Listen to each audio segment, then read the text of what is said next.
Natsuko Tora, 33, leader of the evil group, HATE, of the women's professional wrestling, Stardom, has made a bloodbath of her arch-rival, Maika. On July 29, in the World Championship match at the Sapporo tournament, Tora appeased Saya Kamitani, who was in league with the then-champion Maika. Tora defeated Maika to win the highest title. At the final event of the year 29th, Ryogoku Kokugikan, the two clashed in a no-DQ match, where there were no foul play calls and the use of weapons was permitted. Tora entered the ring with blue Kumadori makeup on the back of her head and a barbed wire bat in her hand. When the gong sounded to start the match, she suddenly pressed the barbed wire bat against Maika's forehead, causing her to bleed, and threw her into the audience.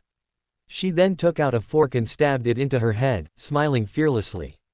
However, after 10 minutes, Tora was dragged outside by Maika, who was bleeding profusely from her forehead and at the peak of her excitement, and a fork was thrust into her head, causing her to bleed.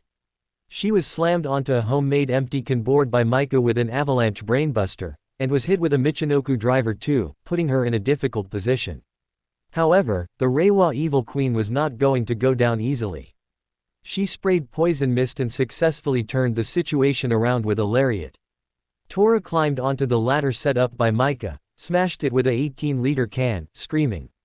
Tora wrapped barbed wire around her and hit a swanton bomb to get the 3 count.